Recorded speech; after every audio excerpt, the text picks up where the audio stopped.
M. Yoann David, qui est conseiller municipal, conseiller communautaire, et qui pilote le dispositif clause sociale à Bordeaux, où vous avez vu que le football permet de faire des clauses sociales, et comme il me rappelle tout le temps, ils ont fait mieux qu'à Lille, parce que nous, à Lille, le stade Pierre-Mauroy, il n'a pas été closé complètement parfaitement, et c'est vrai que le stade de Bordeaux a été mieux closé que nous, mais je lui donne effectivement satisfaction totalement sur ce point.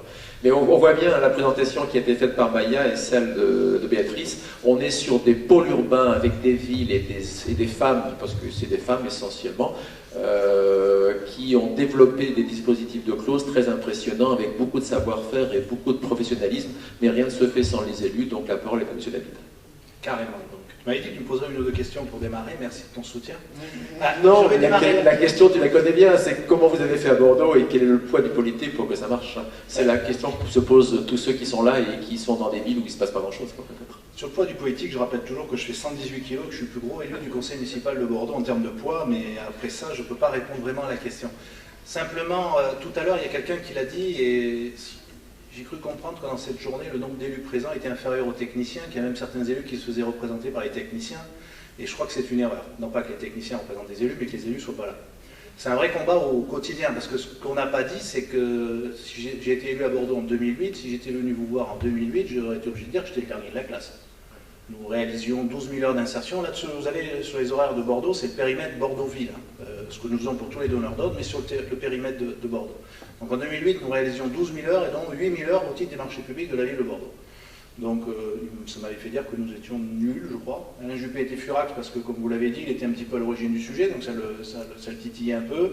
Et on avait un poids des services administratifs qui faisait que c'était étudié dans tous les dossiers, parce que c'était obligatoire, et à chaque fois, ça ne sortait jamais. Donc on avait inventé l'eau chaude, l'eau froide, l'eau tiède, le fromage, donc on a eu droit aux stagiaires ENA, etc., etc. Puis un jour, Juppé s'est énervé, il a recruté une personne qui s'appelle Sabine Pelluet, directrice de la commande des marchés publics de Bordeaux. Nous, à la maison de l'emploi, on avait, moi j'étais en charge du suivi du PLIP à la maison de l'emploi à l'époque, on avait regroupé en 2011 les deux structures et essayé d'avoir des facilitateurs. À ce moment-là, tout le monde commençait à le faire. Et ce que nous, on a appelé à Bordeaux la rencontre des deux Sabines, qui ont créé tout un tas de dispositifs, nous ont permis, entre la volonté politique, que j'expliquerai un tout petit peu, mais aussi la qualité administrative, l'ingénierie, le lien avec les acteurs, de pouvoir développer les causes d'insertion. Je suis président de mission locale de Bordeaux, monocommunal aussi, tout est monocommunal à Bordeaux, la mission locale, le PLI et la maison de l'emploi. Et dans la motivation des clauses, il y en avait deux. Moi, j'avais le suivi de l'insertion, donc j'avais les acteurs de l'IAE, du SIAE qui disaient à Bordeaux, on n'a pas grand-chose à manger, c'est difficile. Et puis on avait, même si sur le chômage, on a un peu résisté, il a beaucoup augmenté, mais on a des chômeurs longue durée, on a des personnes en insertion, des personnes au RSA, des personnes accompagnées, des jeunes de mission locale et pas beaucoup de sorties.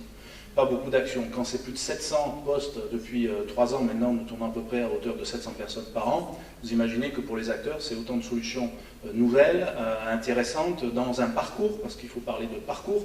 Les gens ont le droit de se tester en clause d'insertion, donc pour moi, il n'y a aucun dictat de chiffre de sortie, sauf à la fin du parcours, pas au milieu. Donc moi, ça ne m'intéresse pas de savoir qu'une SIAE ou une IAE, même s'ils ont des obligations, a fait 53% ou 54% de sortie. Si elle est l'étape 1 ou 2 du parcours, on ne la juge pas de la même façon. Et pour ça qu'il faut que ça soit travaillé collectivement. Par contre, à la fin du sortie du parcours, on a plutôt des taux forts en sortie positive, ce qui ça prouve que le qualitatif, et puis qu'il y a besoin de temps. Tu as parlé de 2 ans, mais ce n'est pas forcément 2 ans dans la même structure d'accompagnement, et c'est pas toujours 2 ans d'ailleurs, mais il y a besoin de se tester, il y a besoin d'échecs, il y a besoin de tout n'est pas parfait. Et donc la volonté politique, elle s'est traduite, je vais prendre l'exemple du stade de Bordeaux, parce qu'au moment où on vote les premiers textes, je crois que c'est la meilleure des conditions.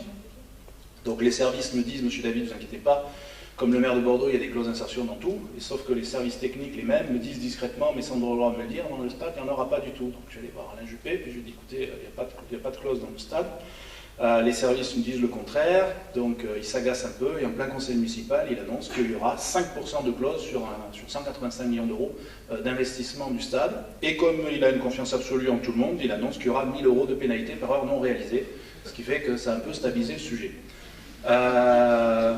C'était Vinci Faya. Faya est venu le lendemain ou le surlendemain du conseil municipal voir les marchés de la ville en disant non mais 1 000 euros c'est une blague, parce que bon, combien ça fait, combien on vous paye, on les fera pas, on les fera jamais, plutôt mourir que les faire.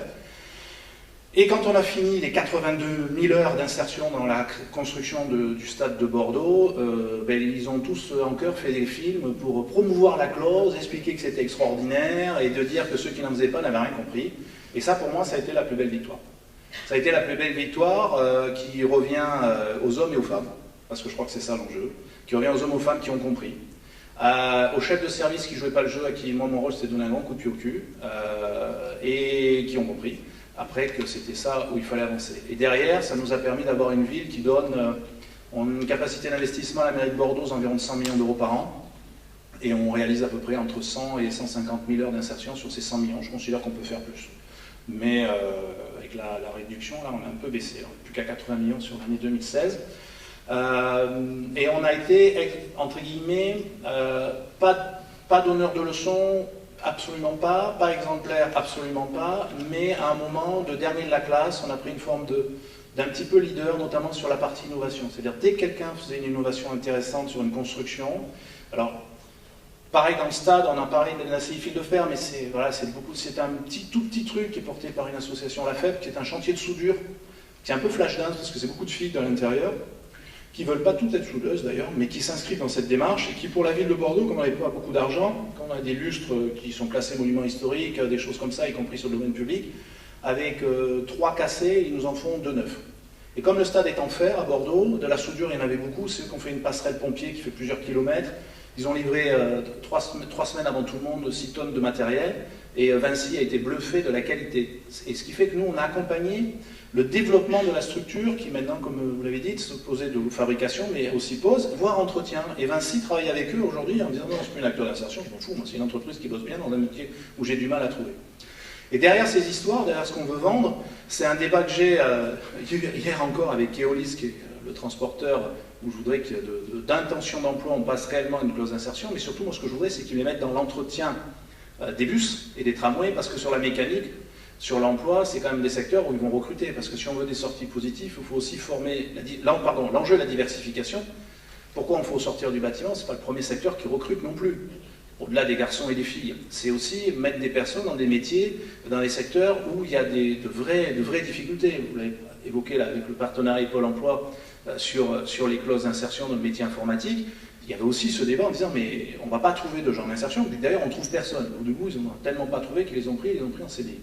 Donc là aussi, tout ce travail-là, c'est Régaz qui vient prendre on fait des cafés de l'économie sociale et solidaire à Bordeaux avec Alain Juppé. Donc, quand c'est moi, il y a moins de monde. Quand c'est lui, je ne sais pas pourquoi, il y a plus de monde, puis il y a plus de chefs. Et donc à ce moment-là, il y avait Régaz, qui est le distributeur de gaz, qui dit non, moi je veux en faire, je ne sais pas quoi. Alors il était parti sur une idée, puis il est arrivé avec les histoires des compteurs. Et puis après, c'est une autre entreprise qui vient nous voir. Et après, c'est aussi les bailleurs sociaux qui, eux, en parallèle, avaient été bons au départ et gardés, qui co-construisent des choses avec moi. Alors, on va faire une petite entorse aquitaine, parce que j'étais avec Domo France pour une remise des prix d'un chantier d'insertion-formation dans un quartier politique de la ville, où on est passé de la réhabilitation d'un logement qui avait vraiment besoin, d'ailleurs, je me demandais comment il pouvait être dans un tel état, qui a été complètement rénové, qu'ils ont gardé, qu'ils n'ont pas loué, pour en faire une base vie d'un chantier formation, du nettoyage pour des titres professionnels, titres électriques, etc., qu'on vient de finir. Donc il y avait aussi plein d'acteurs qui ont envie de faire plein de choses. Et c'est toutes ces forces-là, tous ces paramètres. Alors on a la chance, moi, je suis né à Bordeaux et j'en suis élu, d'avoir un territoire par rapport des fois à d'autres où il y a un peu plus d'opportunités. L'idée, c'est qu'on ne les lâche pas. Personnellement, en tant qu'élu, moi, la consigne que je donne, alors c'est pas ce qui est écrit dans les... Moi, j'avoue, l'acte, quand vous avez parlé, on a fait un acte au conseil municipal, je pense que celui de Poitiers, c'est un vrai. Le nôtre, c'était juste passer par la fenêtre, par la porte, en disant de faire des clauses. On n'avait vraiment pas très détaillé, parce que les autres collègues élus n'étaient pas complètement open. Donc là-dessus, moi, j'en parle pas. Par contre, moi, je pense qu'il n'y a pas un seul marché qui n'est pas closable. Donc là, c'est un vrai conflit avec les services, à l'administration, notamment de la métropole, où je suis également élu, parce que maintenant qu'on a, nous, métropolisé notre service marché à Bordeaux, il y a une question que le service marché métropole me fasse la même chose qu'ils ont fait. Alors, quand je leur dis ça, ils ne parlent plus, les comités, ils sont allés voir l'organisation syndicale, ils ont dit que j'étais très méchant, que j'étais irrespectueux de leur travail, de qualité, c'est vrai. Sauf l'inconvénient, c'est que la métropole Bordeaux, c'est un budget d'investissement par an de 700 millions d'euros et une réalisée de clause d'insertion de 75 000 heures. Donc c'est pas mal, 75 000 heures, enfin 150 000 sur 100 000. Là-dessus, il y a une volonté. Et ils me disent toujours, c'est trop technique, c'est trop compliqué. Et donc, je ne devrais pas dire ça dans l'Aquitanisme, mais dans mes projets, c'est quand on va garantir des emprunts de bailleurs sociaux à la métropole, on va leur imposer un retour sur les clauses d'insertion parce qu'ils en font, etc. etc. Et ce travail-là, qu'on veut faire, ça veut dire que moi, dès qu'il y a un dossier qui sort en plein conseil, c'est très bien politiquement, je suis obligé de dire devant Alain Juppé, je ne voterai pas cette délibération parce qu'il n'y a pas de clause d'insertion. Je me fais lyncher après.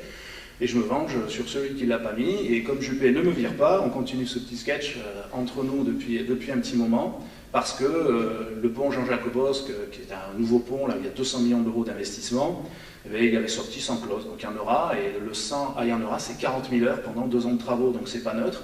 Et puis surtout, c'est des symboles qui montrent aux autres, parce que comment on peut expliquer à des entreprises, à des acteurs, de tout le monde que c'est important. Et puis il ne faut pas oublier que les électeurs, les citoyens, on les appelle comme on veut, aujourd'hui sur la dépense publique, ils ont une forme d'exigence, une forme de discussion. Et c'est pour ça que naturellement, alors on a été les premiers, mais pour nous c'était tellement naturel qu'on a mis des heures d'insertion dans la fan zone.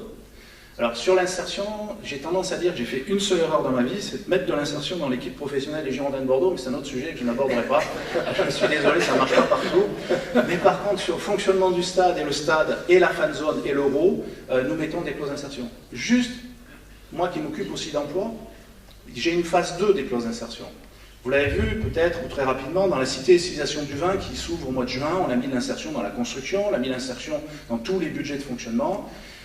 Et l'idée de l'insertion phase 2, c'était de dire, vous allez recruter des gens en CDI, vous ouvrez 259 contrats de travail, et bien, nous on va, avec vous, recruter des personnes comme si c'était de l'insertion, mais à part qu'elles vont être en CDI chez vous, il n'y a pas de clause au sens marché public, parce que ce n'est pas un marché public. Et on a un forum spécifique mardi, et on vise une 40aine de postes à terme. C'est ça aussi ce que j'appelle la phase 2, c'est-à-dire qu'on essaye de tout lier. C'est très compliqué parce qu'on a beaucoup de pression, beaucoup d'acteurs qui ont des enjeux économiques qui sont les leurs. Moi, j'essaye de m'en dégager le plus, donc il y a plein de gens qui disent qu'on n'est pas sympa avec eux. Le but du jeu, c'est d'avoir du qualitatif, des parcours, qu'on puisse cibler et mixer ACI, acteurs machin, acteurs bidule, ça c'est les équipes qui pilotent ça, de la plus grande qualitative. On essaye d'avoir le maximum d'heures, mais derrière les heures, ce qu'on veut surtout, c'est du parcours et du placement, parce que sur Bordeaux, j'ai juste plus de 23 000 personnes au chômage catégorie A, donc ça aussi, ça nous motive à trouver quelques solutions. Merci, monsieur Elbler.